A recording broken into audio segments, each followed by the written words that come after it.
This is the Late Round Podcast with your host, JJ Zacharisa.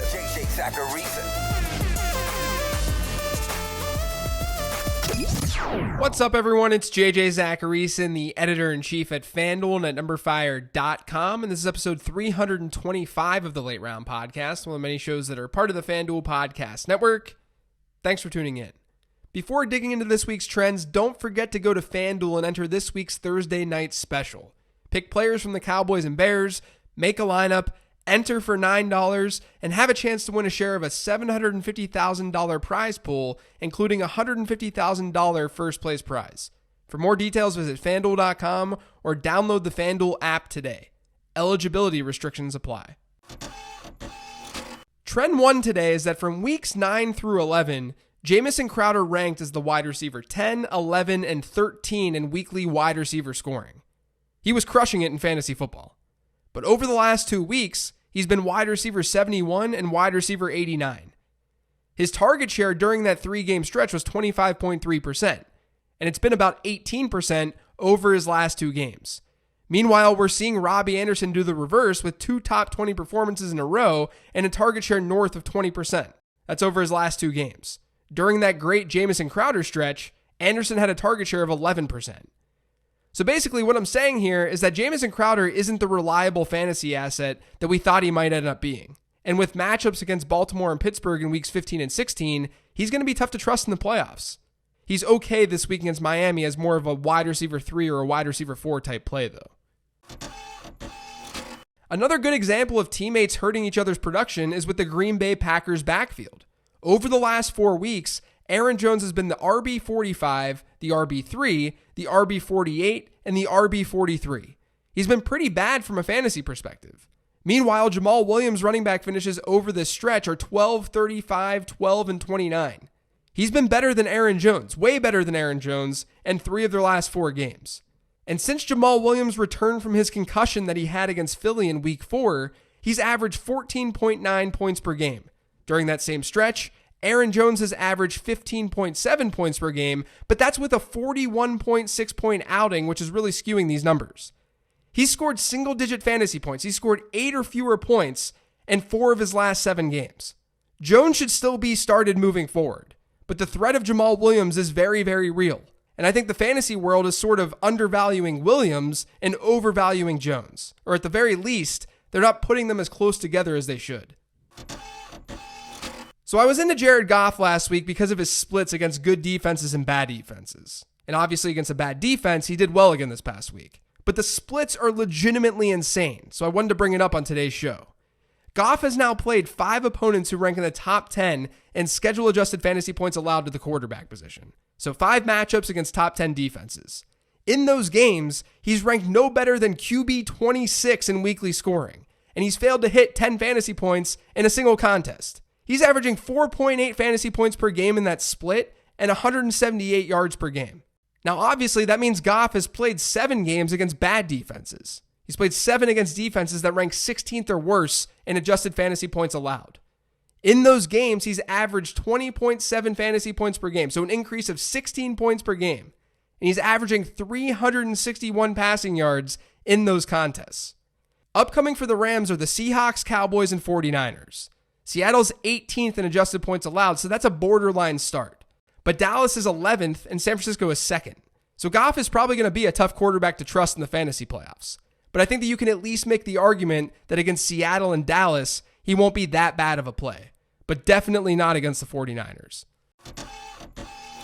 Speaking of the Rams, Robert Woods still doesn't have a receiving touchdown this year. Based on his 835 receiving yards, we'd expect him to have over 5 touchdowns right now. That's according to how wide receivers have scored over the last 5 years. But he has 0.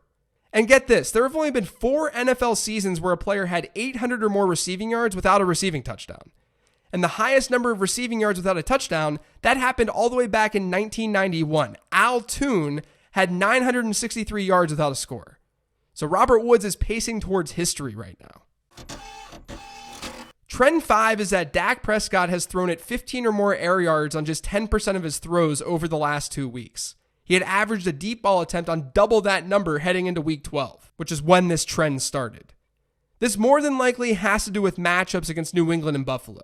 On the season, the Patriots and Bills have allowed the fourth fewest and second fewest deep ball completions in the league. So I wouldn't worry about this a whole lot. Dak should be fine for fantasy purposes. And he was actually fine in Week 13 against the Bills. He had a QB 10 performance. Since Week 4, so a huge chunk of the fantasy season, but since Week 4, DeVante Parker is the 9th best fantasy wide receiver in PPR formats on a points per game basis. He's averaged over 17 points per game, and his lowest outing during this stretch is 11.9 points. And since Ryan Fitzpatrick took over again as starter, which is back in Week 7, Parker is the wide receiver 3 in fantasy points per game. He's behind only Michael Thomas and, surprisingly, Marvin Jones. You shouldn't be benching Parker in the fantasy football playoffs, especially with games against the Jets, Giants, and Bengals upcoming. So we now have a larger sample size with Kareem Hunt back and playing for the Browns. He's now played 4 games. In those 4 games, Nick Chubb has averaged 14.4 points per game versus the 18.9 that he was averaging before Kareem Hunt. Chubb's seen his per-game running back rush share go from about 91% to 77%, and his target share of almost 12% has dropped to 8%. Kareem Hunt has surprisingly brought some standalone value, but he's also digging into Nick Chubb's production, and that's worrisome as we enter the fantasy football playoffs. Trend 8 this week is that before Ryan Tannehill became starter, the Titans ranked 9th in offensive plays run while trailing. Since Tannehill's been starter, they ranked 22nd. With Mariota, they were 3rd worst in yards per drive. With Tannehill, they're 9th best. Like I said on yesterday's 15 Transaction Show, this was my biggest mistake with not buying into Derrick Henry a few weeks ago. I should have been more open to Tannehill being significantly better. Maybe not this much better, but it was hard to be that much worse than how the Titans were performing with Marcus Mariota under center. Over his last 3 games, Jacob Hollister has averaged a 24.5% target share. With everything that's going on with Tyler Lockett, which could be injury related, Hollister is a must-add off the waiver wire. And don't forget, the Seahawks get the Cardinals in Week 16. The Cardinals have been atrocious against tight ends all season long.